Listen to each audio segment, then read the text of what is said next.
Dear students, last कक्षा में हमने क्रमचय फलन के बारे में कुछ जानकारी की कि किस प्रकार से एककी आच्छादक फलन किस परिस्थिति में आपका जो क्रमचय फलन है वो बनता है वहाँ पर। ठीक है, तो उससे आगे की बात आज हम इस वीडियो में करेंगे। तो नेक्स्ट हमारा वो है क्रमचय फलन का निरूपण, कि जो हमने क्रमचय फलन पढ़ा जहाँ हमने उससे बनने वाले जो सेट है उसको Sn से रिप्रेजेंट किया या Pn से रिप्रेजेंट किया, तो वहाँ पर उन फलनों का निरूपण किस तरीके से करेंगे। आज तो एक तो वो पॉइंट पढ़ेंगे, तथा क्रमचय गुणन, जब हमारे पास दो परम्यूटेशन होते हैं तो उनका मल्टीप्लिकेशन किस तरीके से करेंगे, ये हो जाएगा हमारा क्रमचय गुणन। तीसरा है तत्समक क्रमचय, कि उन सभी क्रमचयों में से जिनका सेट हम Sn के द्वारा रिप्रेजेंट कर रहे हैं उनमें से कौन सा क्रमचय आपका आइडेंटिटी क्रमचय कहलाएगा या तत्समक क्रमचय आपका कहलाएगा। चौथा है आपका क्रमचय की कोटि, कि किसी भी यदि आपको कोई भी क्रमचय दिया गया हो तो किस वैल्यू को हम उसकी ऑर्डर कहेंगे या किस वैल्यू को हम उसकी कोटि कहेंगे वहाँ पर। ठीक है, तो सबसे पहला लेते हैं क्रमचय फलन का निरूपण। क्रमचय फलन का निरूपण,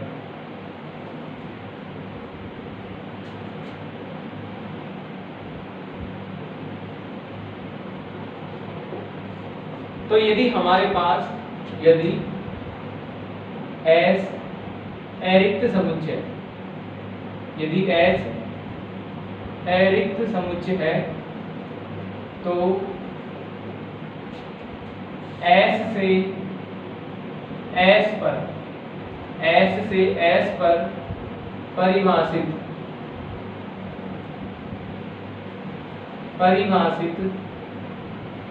एककी आच्छादक, S से S पर परिभाषित एककी आच्छादक, जिनको हम क्या कहते हैं, क्रमचय फलन कहते हैं। क्रमचय फलन आच्छादक फलनों को द्विपंक्ति संकेतन, द्विपंक्ति संकेतन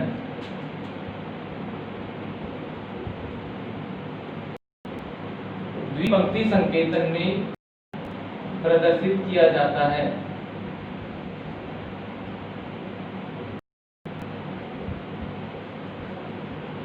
ठीक है, यदि हमारे पास कुछ S से S पर ही यदि कोई फंक्शन डिफाइन है और वो एककी आच्छादक है, तो जिसको हमने लास्ट वीडियो क्या कहा था कि उसको क्या कहेंगे, क्रमचय फलन कहेंगे।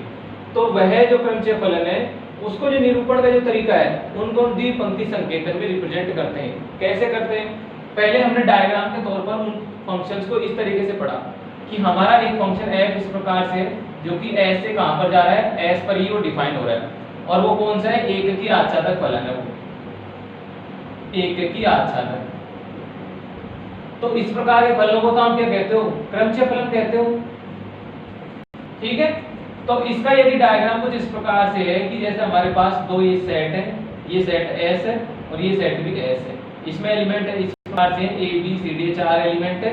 तो आप जानते हो कि एक सेट से एक सेट पर ही डिफाइन है और एक की आच्छादक है, तो इस परिस्थिति में इसमें भी इतने ही एलिमेंट होंगे और वो बिल्कुल समान होंगे यहाँ पर, क्योंकि यही तो थे एक होने, तथा जो क्रमचय बनने के लिए ये तो कंडीशन होना अनिवार्य है कि जो सेट यहाँ पर है वही सेट कहाँ पर होना चाहिए, यहाँ पर।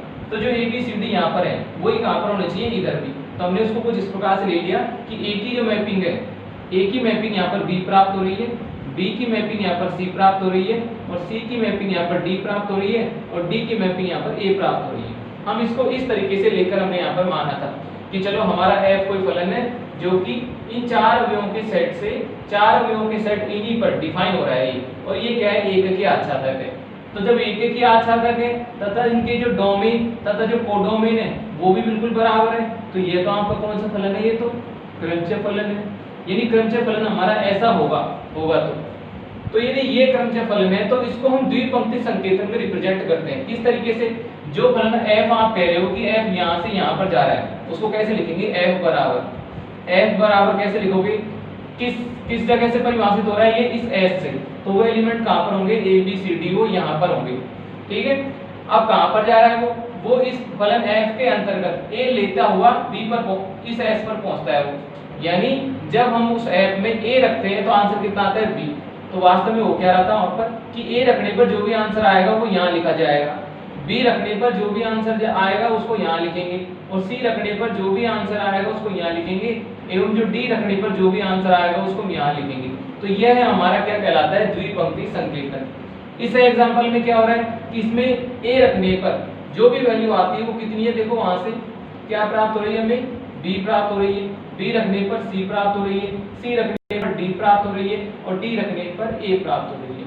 तो यही हमारा क्या है, द्विपंक्ति संकेतन है कि जब हमारे पास कोई क्रमचय है तो क्रमचय को हम द्विपंक्ति संकेतन में रिप्रेजेंट करते हैं, जहां पर ये उस फंक्शन में जो इनपुट वैल्यूज होती हैं जो हम रखते हैं वो है, तथा ये जो आउटपुट वैल्यू है वो यहाँ पर नीचे वाली लाइन में, यानी आंसर्स को हम नीचे वाली लाइन में यहाँ पर लिखते हैं। तो यही हमारा क्या कहलाता है, क्रमचय को रिप्रेजेंट करने का द्विपंक्ति संकेतन कहलाता है। ठीक है, तो इस तरीके से यदि हमारे पास कोई भी क्रमचय होगा तो उन्हें हम दो पंक्ति संकेतन में इस प्रकार से रिप्रेजेंट करेंगे।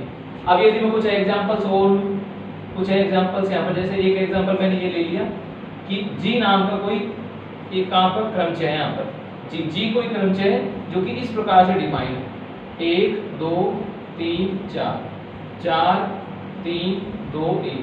तो यहाँ पर क्या हो रहा था, ये भी बिल्कुल उसी प्रकार का है कि जब मैं इस g फंक्शन में 1 रखता हूँ तो 4 आता है, g फंक्शन में 2 रखता हूँ तो 3 आता है, g फंक्शन में 3 रखता हूँ तो 2 आता है, और g फंक्शन में 4 रखता हूँ तो 1 आता है। तो यह भी हमारा क्या है, इस g नाम का जो परम्यूटेशन था इसका द्विपंक्ति संकेतन में निरूपण है यहाँ पर। ठीक है, तो इस तरीके से यदि हमारा कोई भी क्रमचय होगा तो हम द्विपंक्ति संकेतन में इस प्रकार से रिप्रेजेंट करेंगे। ठीक है, और हमने ये भी पढ़ा था कि यदि हमारे पास n एलिमेंट है तो भी क्रमचय इस सेट से इस सेट पर डिफाइन होने वाले हैं, उन सभी की संख्या कितनी होती है, ऐसे की जाती है, और वहां पर उसमें कितने होते हैं एलिमेंट, n फैक्टोरियल वहां पर हो जाते हैं, यानी नॉट के रूप में। यदि अरिक्त समुच्चय S में n अवयव हैं, n अवयव, तो बनने वाले क्रमचय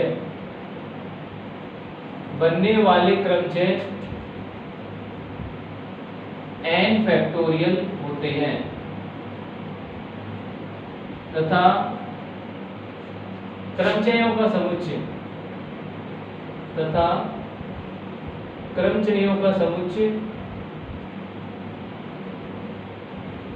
Sn या Pn से दर्शाते हैं।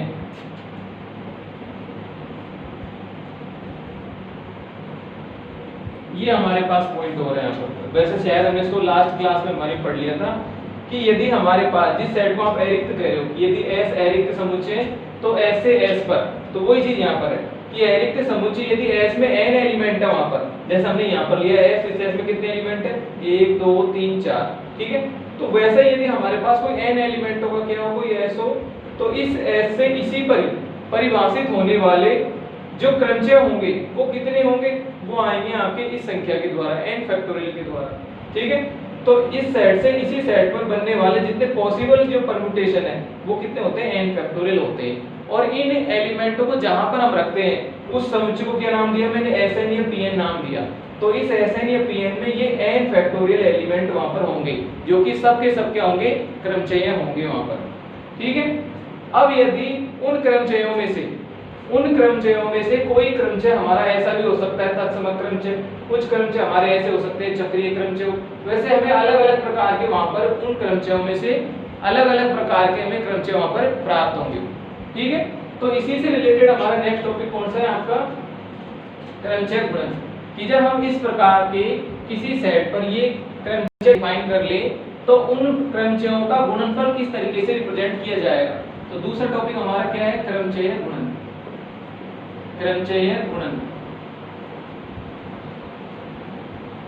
ठीक है, परम्यूटेशन, मल्टीप्लिकेशन ऑफ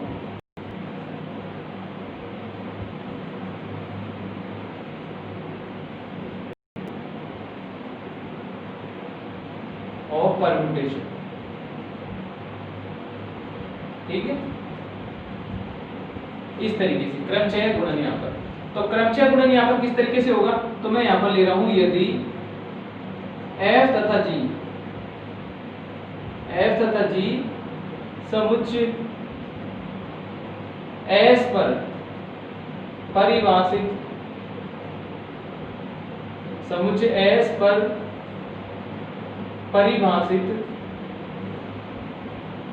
दो क्रमचय है तो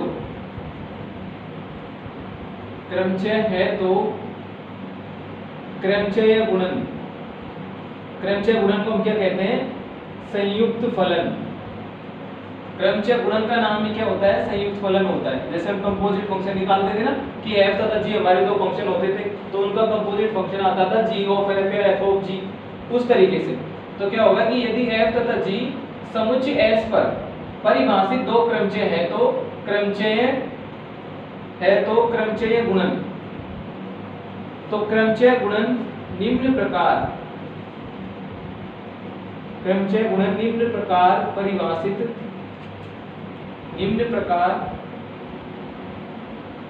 परिभाषित किया जाता है,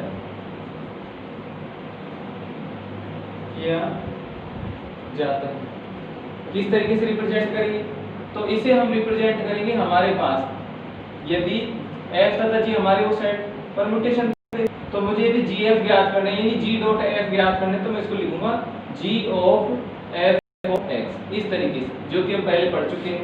और यदि मुझे f डॉट g प्राप्त करना हो तो इसको कैसे लिखूंगा, मैं लिखूंगा कि f of g of x, इस तरीके से।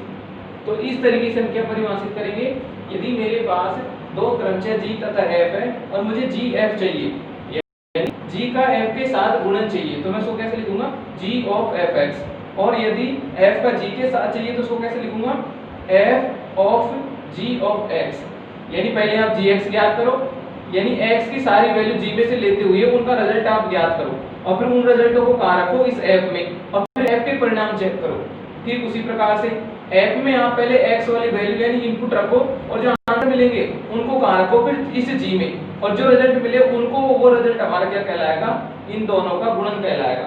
ठीक है, ये तो हमारे दो हैं। एग्जांपल के तौर पर यदि तीन हो तो यदि g f h क्रमचय है, तो यदि ये तीन आपके क्रमचय है तो यहाँ कैसा होगा, यहाँ हमारे तीन के डिफाइन हो सकते हैं, g dot f dot h, f dot g dot h, h dot g of f, इस तरीके से।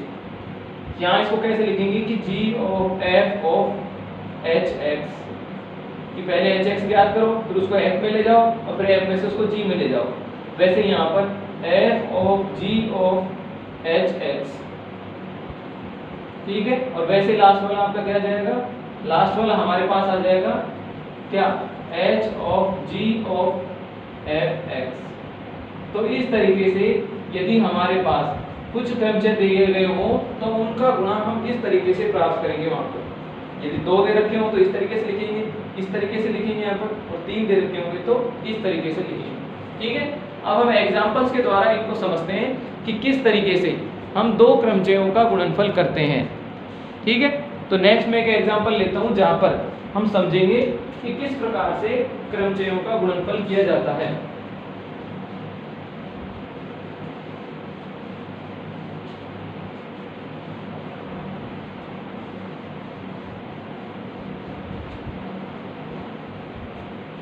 तो यहां हमने लिया एग्जांपल में, यदि f बराबर किस प्रकार का परम्यूटेशन है,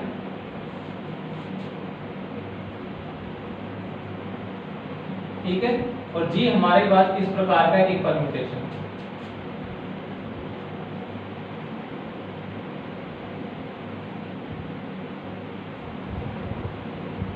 इस तरीके के ये दो परम्यूटेशन है, एक f है और एक g है। हमें इन दोनों का क्या ज्ञात करना है, क्रमचय गुणन करना है, यानी संयुक्त फलन में इनका ज्ञात करना है। ठीक है, तो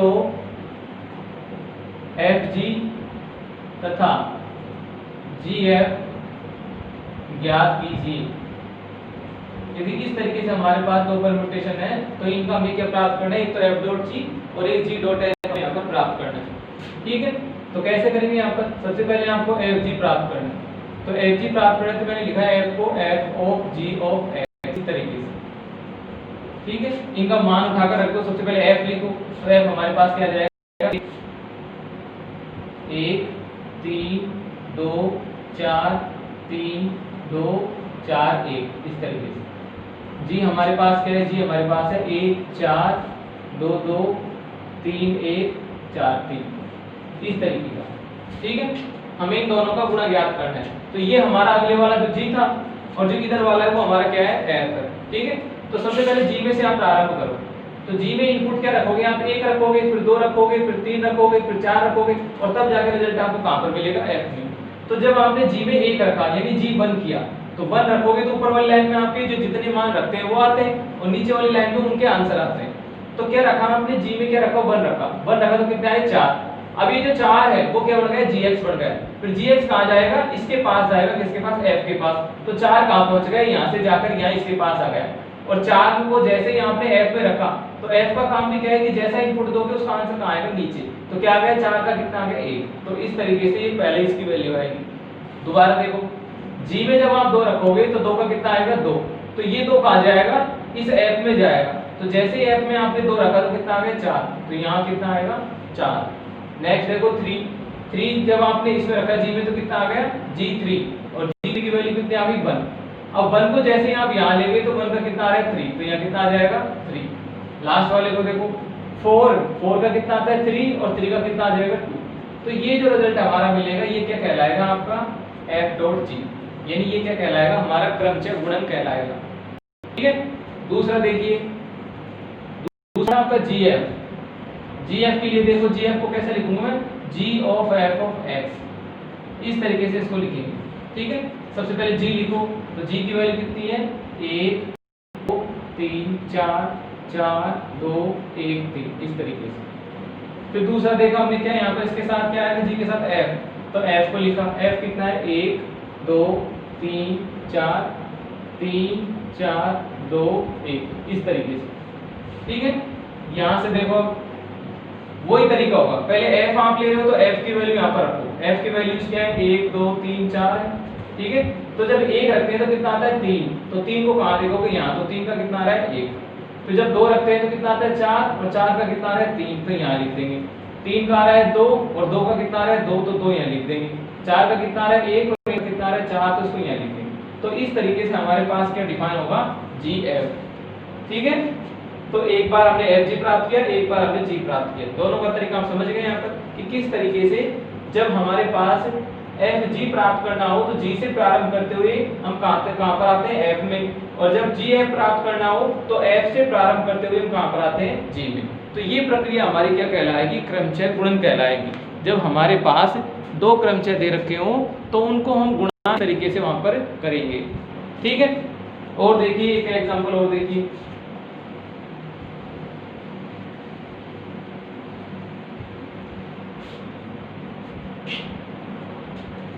एक एग्जांपल और देखिए, दूसरा एग्जांपल है हमारे पास कुछ क्रमचय इस प्रकार से हैं। f बराबर है आपका 1 2 3, यहाँ हमने इसको ले लिया 3 2 1 इस तरीके से। एक g है, g आपका किस तरीके का है? g हमारा है 1 2 3 3 2 1 और लास्ट में हमने क्या ले लिया? h हमारा इस तरीके का है 1 2 3 और यहाँ कितना ले लिया? यहाँ हमने ले लिया 2 1 3 इस तरीके से।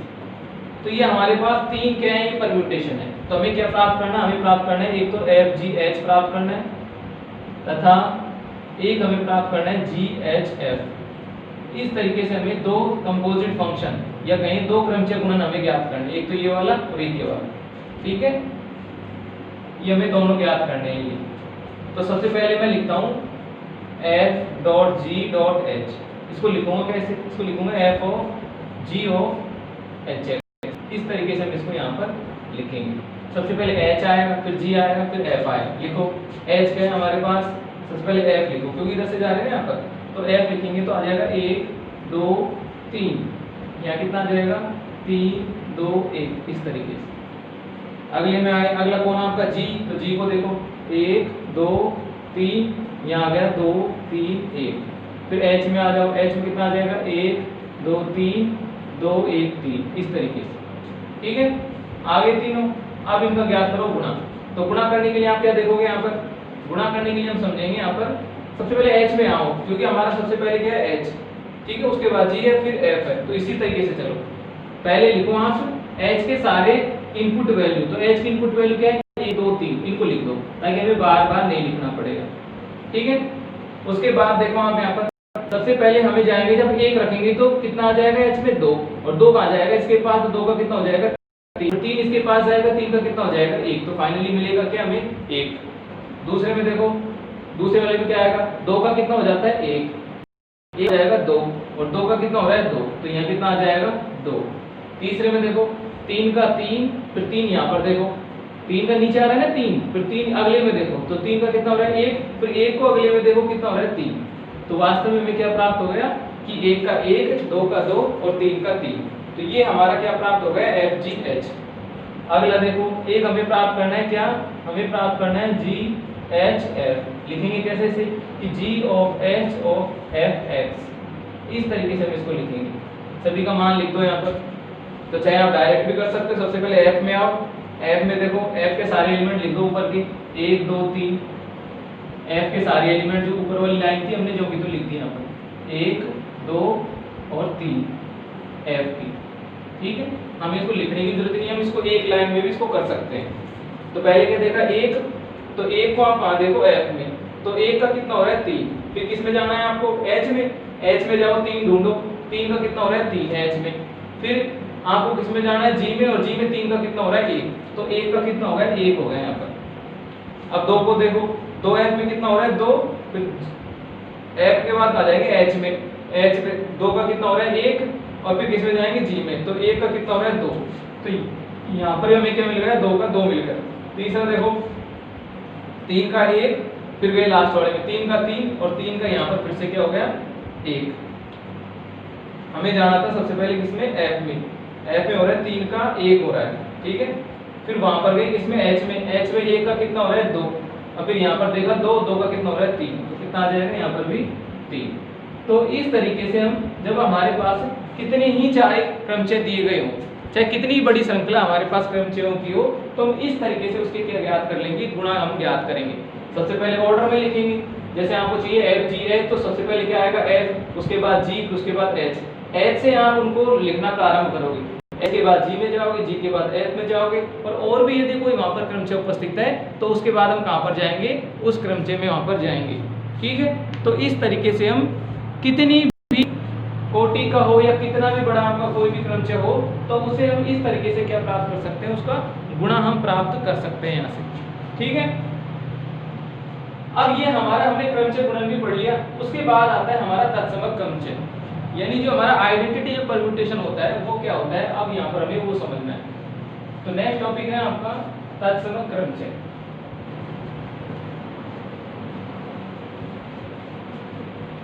तो नेक्स्ट टॉपिक हमारा क्या है, तत्समक क्रमचय, आइडेंटिटी परम्यूटेशन।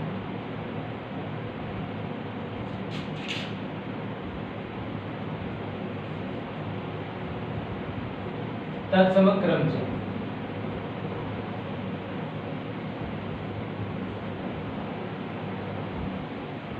ठीक है, ये हमारा नेक्स्ट टॉपिक है तत्समक क्रमचय, कि किस चीज को हम तत्समक क्रमचय कहेंगे।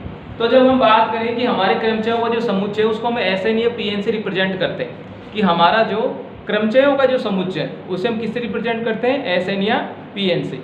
तो यदि उस SN या PN में कोई क्रमचय हमारा इस प्रकार का हो जिसमें जैसा अवयव आप वहाँ पर ऊपर इनपुट में रखोगे, यानी जैसा आप फंक्शन में वैल्यू दोगे उसको प्रांत में से, तो वही वैल्यू यदि आपके परिसर में निकल कर आती है, ठीक है, ज्यों का त्यों निकल कर आता है, तो ऐसे जो हमारे पास क्रमचय होंगे वो क्या कहलाएंगे, तत्समक क्रमचय कहलाएंगे।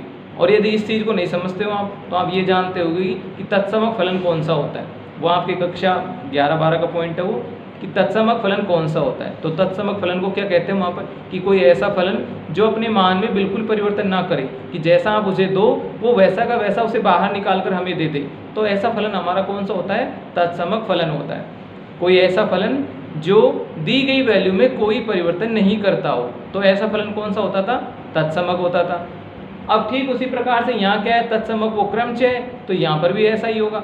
बस यहाँ पर थोड़ा सा बदल गया कि ये पूरा सेट को इंडिकेट करता है यहाँ पर, कि उस सेट से होने वाले जितने जो आंसर हैं वो सारे को एक साथ रिप्रेजेंट करता है। तो हमने क्या देखा? तत्समक क्रमचय। तो क्या होगा यहाँ पर? यदि किसी क्रमचय में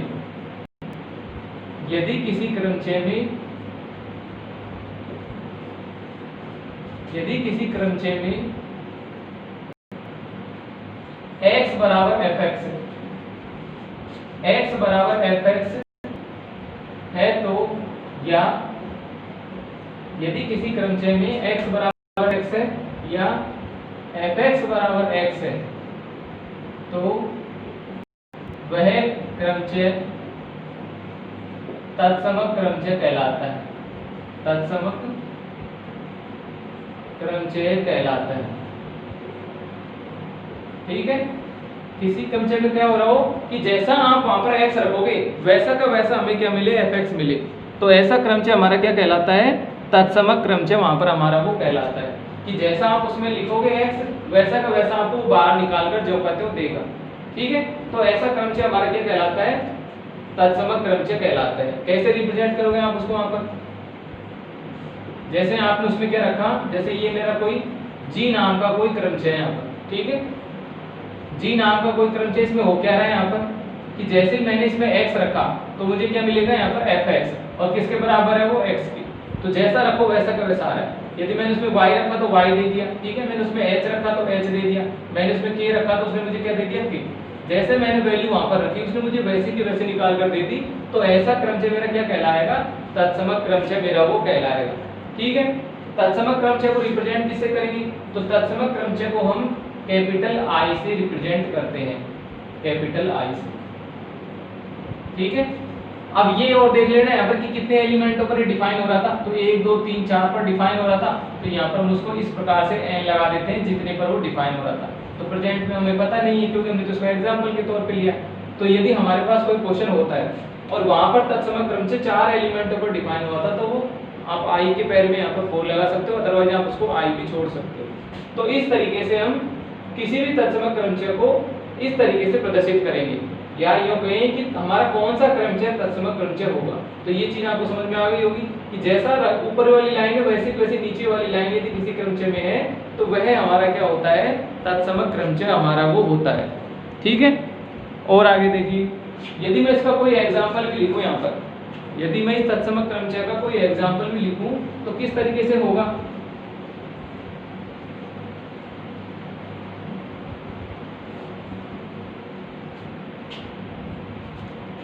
यदि मेरे पास f नाम का कोई क्रमचय है और वो इस प्रकार से 1 2 3 4, तो 1 2 3 4, तो इसी प्रकार का जो कहते निकल कर आएगा। तो ये भी हमारा क्या है? तत्समक क्रमचय। तो जैसा आप ऊपर वाली लाइन हो वैसे वैसे आपको नीचे मिल जाए, तो ऐसे जितने भी क्रमचय होंगे वो सब क्या आएंगे? तत्समक क्रमचय। और देखिए यहाँ पर तत्समक क्रमचय को एक अवयव, तत्समक क्रमचय को तत्समक क्रमचय को एक अवयव द्वारा भी प्रदर्शित करते हैं। तत्समक क्रमचय को एक अवयव द्वारा भी प्रदर्शित